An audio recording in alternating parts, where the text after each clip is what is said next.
안녕하세요, 청취자 여러분. 최근 시장 정말 정신 없었죠? 네, 맞아요. 아주 그냥 급등락을 반복하면서 어디로 튈지 모르는 롤러코스터 같았어요. 네, 변동성이 커지면서 투자자분들 고민도 깊어졌을 텐데요. 그만큼 이 시장 방향성에 대한 궁금증도 커지는 시기인 것 같습니다. 그래서 오늘은 이런 불안한 장세 속에서도 연말까지 시장이 상승할 수 있다는 전망, 그러니까 소위 연말 랠리 가능성에 대해 한번 이야기 나눠보려 합니다. 네, 지금 시장에 분명히 좀 위험 신호들이 보이는데 또 동시에 상승을 기대하게 만드는 요인들도 있거든요. 이게 참 복잡한 상황이죠. 그렇죠. 현재 시장 상황을 좀 더 깊이 들여다보고요. 또 연말 랠리 가능성을 뒷받침하는 근거들은 뭐가 있는지 하나하나 따져보는 시간이 될 것 같습니다. 네. 그리고 이런 시기에 어떤 점들을 고려하면서 대응해야 할지 그런 좀 실질적인 부분까지 함께 짚어보겠습니다. 좋습니다. 그럼 먼저 지금 시장을 좀 불안하게 만드는 요인들, 그거부터 짚어볼까요? 지난주만 해도 트럼프 전 대통령의 중국산 제품 100% 관세 발언이라던가 네, 있었죠. 또 중국의 희토류 수출 통제 이런 소식들 나오면서 무역 갈등 우려가 다시 커졌었잖아요. 네, 그런 지정학적 긴장감 외에도 금융 시스템 내부에서 유동성 압박 신호가 좀 감지된 점이 중요합니다. 유동성 압박이요? 네, 일부 지역은행들, 예를 들면 자이언스 은행 같은 경우는 5천만 달러 대출 손실 우려가 나왔고요. 또 웨스턴 얼라이언스 은행은 사기 혐의 같은 문제들이 좀 불거졌죠. 네. 이런 상황이랑 맞물려서 연준의 레포 창구라고 있잖아요. 네, 레포 창구요? 그걸 통한 은행들의 자금 조달 규모가 단 이틀 만에 150억 달러 이상 급증했어요. 와, 이틀 만에요? 그 레포 창구 이용 급증은 보통 단기 자금 시장이 좀 빡빡하다? 이런 신호로 해석되잖아요. 바로 그 점입니다. 은행들이 급하게 현금이 필요하다는 뜻이니까요. 네, 단기 자금 수요가 공급을 앞지르고 있다는 뭐랄까 일종의 유동성 긴축 압력을 보여주는 현상이죠. 그렇군요. 이런 배경 속에서 파월 연준 의장이 양적 긴축, QT라고 하죠. 네, QT. 그거 조기 종료 가능성을 언급한 것은 어쩌면 이런 시장의 유동성 우려를 좀 진정시키려는 그런 의도도 깔려 있다고 볼 수 있습니다. 그럴 수도 있겠네요. 그렇지만 시장의 완능이 무너지진 않았어요. 보면 트럼프 발언 수위가 좀 조절되기도 했고 또 실적이 예상보다 괜찮았던 지역은행들도 나오면서 어느 정도 버텨내는 모습이었죠. 맞습니다. 물론 그 변동성 지수 BIX는 장중에 28까지 치솟으면서 깜짝 놀라게 하긴 했지만요. 몇 달 만에 최고치였죠. 네, 그랬습니다.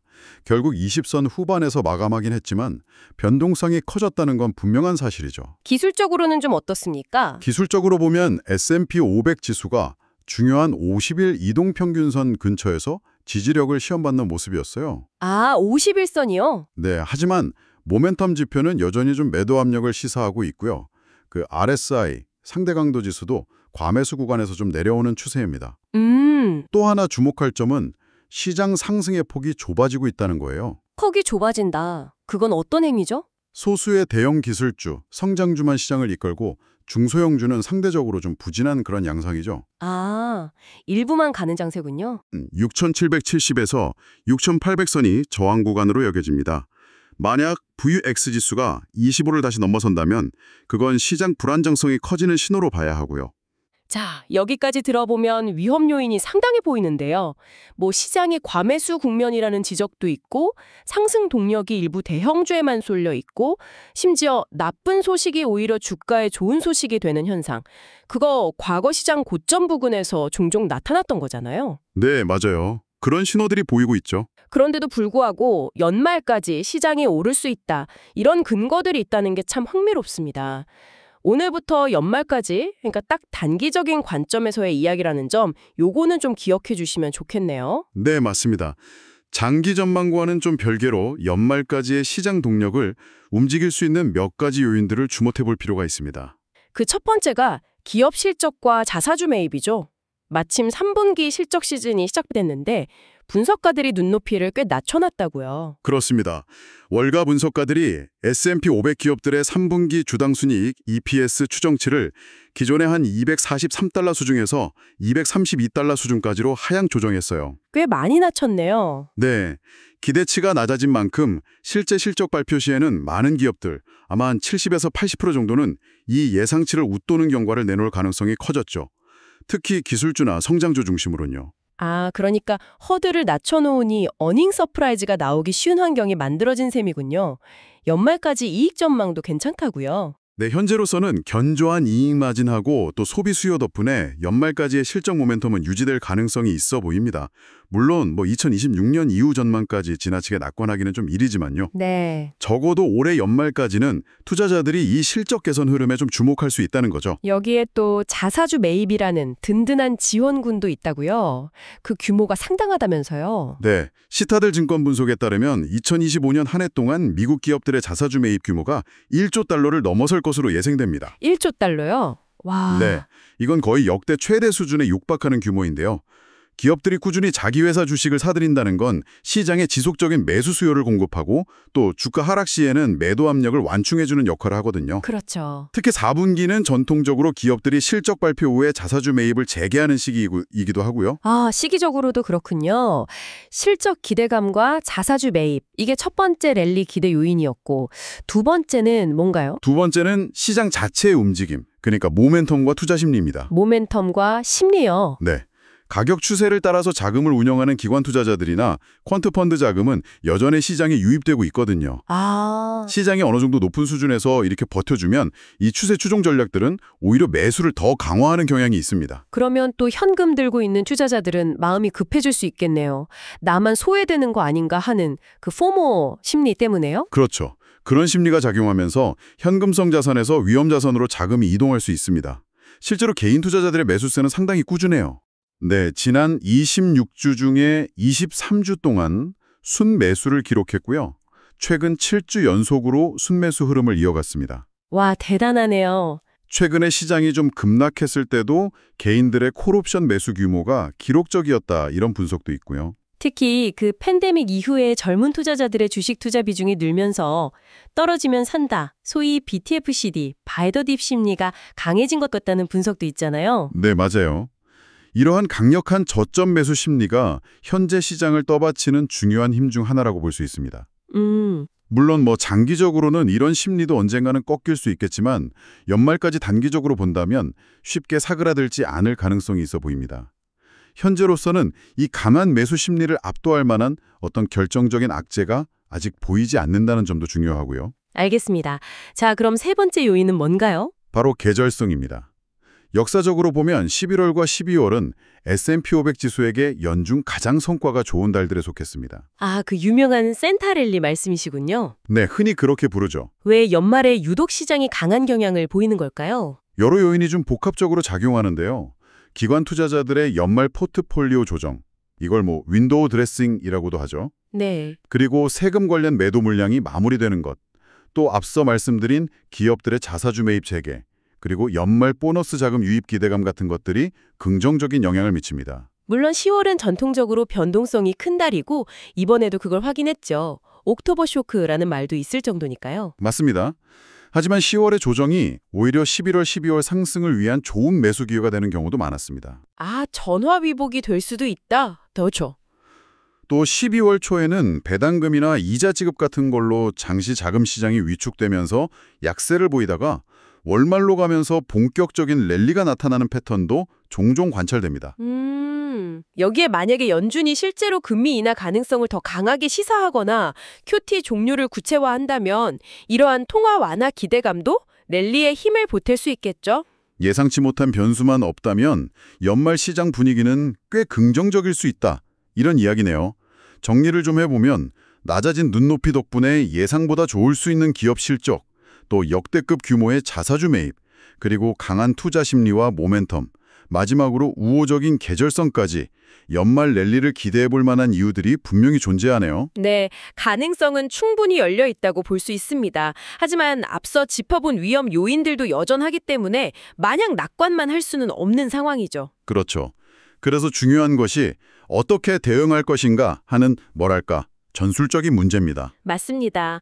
이런 잠재적 랠리 국면에서 어떤 점들을 좀 고려해야 할까요? 무작정 따라가기도 좀 불안하고 그렇다고 가만히 있자니 소외될 것 같고 참 어렵습니다. 네, 그래서 균형 잡힌 접근이 필요합니다.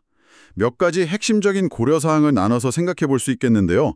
첫 번째는 포트폴리오 구성과 포지셔닝입니다. 포트폴리오 구성과 포지셔닝요? 구체적으로 어떤 의미인가요? 핵심적인 우량주 비중은 유지를 하면서 성장 잠재력이 높은 분야, 예를 들면 기술주나 AI 관련 인프라 투자 수혜주 같은 곳 있잖아요. 네네. 이런 데 대한 비중을 선별적으로 늘리는 것을 고려해 볼 수 있습니다.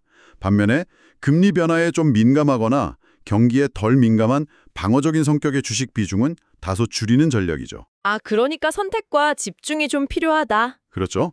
무엇보다 중요한 것은 포트폴리오의 중심을 우량주, 그러니까 높은 이익률과 탄탄한 재무 상태, 또 가격 결정력을 가진 그런 기업들로 채우는 것입니다. 네. 이런 기업들이 변동성 국면에서 상대적으로 강한 모습을 보일 가능성이 높기 때문입니다. 알겠습니다. 핵심 우량주 중심으로 선별적인 성장주 투자. 그럼 두 번째 고려 사항은 뭘까요? 위험 관리입니다. 아무리 랠리 가능성이 있다 해도 갑작스러운 시장 하락은 언제든 올 수 있으니까요. 그렇죠. 대비는 해야죠. 가장 기본적인 방법은 분할 매수입니다. 현재 수준에서 일부 자금을 투입하고 만약 시장이 한 3%에서 7% 정도 조정을 보인다면 추가로 매수할 수 있는 여력을 남겨두는 것이죠. 한 번에 다 사지 말고 나눠서 사는 거군요. 혹시 좀 더 적극적인 위험 관리 방법도 있을까요? 네, 시장 급락에 대비한 해지 전략도 고려 대상입니다. 예를 들어서 S&P 500 같은 시장 지수에 대한 풋옵션을 매수하거나 아니면 변동성 지수, VIX 관련 상품에 일부 투자하는 방식이죠. 아, 풋옵션이나 VIX 투자. 네, 물론 이런 해지 전략은 비용이 발생하고 또 타이밍을 맞추기가 어렵다는 단점도 있습니다. 포트폴리오 구성과 위험 관리. 마지막으로 또 고려해야 할 점이 있다면요? 능동적인 모니터링과 유연성입니다. 지금 같은 시기에는 시장 환경 변화를 계속 주시하는 것이 중요합니다. 특히 유동성 상황, VIX 지수, 그리고 회사채 금리 차이, 즉 신용 스프레드 같은 거시 지표들의 변화를 면밀히 살펴야 합니다. 아, 시장의 건강 상태를 계속 체크해야 한다는 거군요. 그렇습니다. 그리고 단기간에 너무 빠르게 오른 종목이 있다면 일부 이익을 실현해서 현금 비중을 확보하는 것도 좋은 전략이고요. 네. 또한 시장 주도주와 상대적으로 소외되었던 종목들 간의 비중을 조절하는 리밸런싱을 통해서 포트폴리오의 균형을 유지하는 노력도 필요합니다. 리밸런싱. 가장 중요한 것은 예상치 못한 상황 변화, 가령 인플레이션이 다시 고개를 든다거나 지정학적 위기가 고조된다거나 신용경색 조짐 등이 나타났을 때 기존 전략을 고집하지 않고 유연하게 대응하고 포트폴리오를 재조정할 준비가 되어 있어야 한다는 점입니다. 정리를 해보면 연말 랠리 가능성은 있지만 변동성도 클 수 있으니까 우량주 중심으로 포트폴리오를 구성하되 성장주 비중 확대를 고려하고 분할 매수와 해제 전략으로 위험을 관리하며 시장 상황 변화에 맞춰서 유연하게 대응하는 것, 이게 핵심이군요. 네, 맞습니다. 기회를 놓치지 않으면서도 위험을 통제하는 그런 줄타기가 필요한 시점인 것 같습니다. 정확합니다. 낙관론에만 치우치거나 또 비관론에만 갇히지 않고 현재 상황을 좀 냉정하게 분석하고 그에 맞는 전략을 유연하게 구사하는 것이 중요하다고 생각합니다. 오늘 저희는 최근 시장의 불안 요인들과 그럼에도 불구하고 연말 랠리를 기대하게 만드는 요인들, 그러니까 기업 실적과 자사주 매입, 시장 모멘텀과 투자 심리, 그리고 계절성에 대해 자세히 살펴봤습니다. 네, 그리고 이러한 시장 환경 속에서 위험을 관리하면서 기회를 포착하기 위한 몇 가지 전술적 고려 사항들, 즉 포트폴리오 구성, 위험 관리, 그리고 능동적인 모니터링과 유연성에 대해서도 이야기 나눴습니다. 오늘 논의를 마무리하면서 청취자 여러분께 한 가지 좀 생각해 볼 질문을 던져드리고 싶습니다. 네, 오늘 분석에서 개인 투자자들의 강력한 저점 매수 심리가 시장을 지탱하는 중요한 요인 중 하나로 꼽혔는데요. 네, 그랬죠. 그렇다면 앞으로 거시경제 지표들이 본격적으로 나빠지기 이전에라도 이러한 개인들의 강력한 매수 심리 자체가 약화되기 시작했다는 것을 보여주는 첫 번째 신호는 과연 무엇일까요? 어떤 현상이나 지표를 보면 개인들의 매수세가 예전 같지 않구나라고 먼저 감지할 수 있을지 한번 고민해 보시는 것도 흥미로울 것 같습니다. 네, 오늘 심층 분석은 여기까지입니다. 다음 시간에 더욱 유익한 내용으로 다시 찾아뵙겠습니다.